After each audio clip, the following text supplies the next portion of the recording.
মালদা শহরের মধ্যে রয়েছে এমন এক জায়গা যেখানে পাওয়া গেছে মনসামঙ্গল কাব্যের নিদর্শন। গল্পের সূচনা হয় সত্যযুগে, যখন মহাদেব দেবী পার্বতী ব্যতীত মর্তে আসেন এবং মর্তে এক নদীর ধারে ধ্যানরত অবস্থায় তিনি দেবী পার্বতীর চিন্তায় মগ্ন ছিলেন।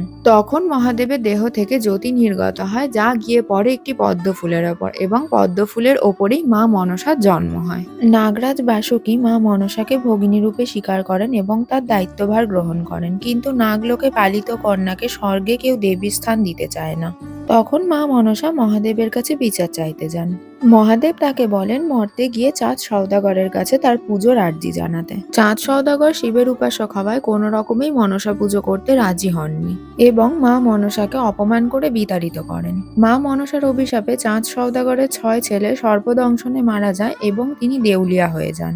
এরপর মা মনসা আরও একটি কৌশল অবলম্বন করেন। তিনি দেবরাজ ইন্দ্রের দ্বারা স্বর্গের নর্তক ও নর্তকীকে অভিশাপ দিয়ে মর্তে পাঠান, চাঁদ সওদাগরের পুত্র ও তার বন্ধুর কন্যা সন্তান রূপে। তাদের নাম হয় লক্ষিন্দর এবং বেহুলা। বেহুলা ও লক্ষিন্দর রাজজটক হওয়ায় পরবর্তীতে তাদের বিবাহ হয়, কিন্তু মা মনসার অভিশাপে বিবাহের প্রথম রাত্রেই সর্পদংশনে লক্ষিন্দরের মৃত্যু ঘটে। বেহুলা ছিলেন পতিব্রতা নারী, তাই তিনি তার স্বামীর প্রাণ ফেরানোর জন্য তার স্বামীর মৃতদেহ নিয়ে ভেলায় করে স্বর্গের উদ্দেশ্যে রওনা দেন। তিনি এই নদীপথ ধরেই রওনা দিয়েছিলেন, তাই এই নদীর নাম হয় বেহুলা নদী। স্বর্গে প্রবেশ করার পর মা মনসাকে সন্তুষ্ট করে তিনি মা মনসার কাছ থেকে তার স্বামীর প্রাণ ভিক্ষা চান এবং পরবর্তীতে তার স্বামী প্রাণ ফিরে পায়। প্রাণ ফিরিয়ে দেওয়ার সঙ্গে মা মনসা বেহুলার কাছে একটি শর্ত রাখেন। শর্তটি হলো এই যে মর্তে মা মনসার পুজো শুরু হবে এবং পুজোর প্রচলন করবেন চাঁদ সওদাগর স্বয়ং নিজে।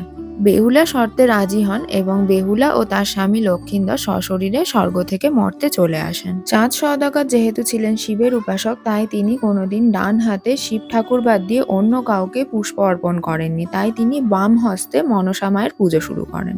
মালদা শহরের এই নদীপথ ধরেই বেহুলা তার স্বামী লক্ষিন্দরকে নিয়ে স্বর্গের উদ্দেশ্যে এগিয়ে গিয়েছিলেন। প্রতি বছর এই বেহুলা নদীর পাশে বাউল গান, কীর্তন ও মেলার আয়োজন করা হয়।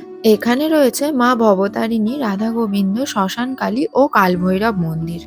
জায়গাটা হলো মালদা মঙ্গলবাড়ি রশিলাদহ বেহুলা শ্মশান, অথবা মালদার কোর্ট স্টেশনে নেমে যে কাউকে জিজ্ঞেস করলেই আপনাদের রাস্তা দেখিয়ে দেবে। এটি হলো উত্তরবঙ্গের সবথেকে বড় বাউল উৎসব ও সাধু মেলা। চাঁদ সওদাগরের প্রাসাদের নিদর্শন রয়েছে মালদা জেলার রামকেলি থেকে কয়েক কিলোমিটার দূরে। বর্তমানে মালদার গৌড়ের চিগা মসজিদের উল্টো দিকে চাঁদ সওদাগরের সেই প্রাসাদের একটি পিলার রাখা আছে নিদর্শন হিসেবে। এখনো পর্যন্ত তোমরা কে কে এই মেলায় গেছো আমাকে কমেন্টে জানিও, আর যারা যাওনি অবশ্যই একবার দেখে এসো।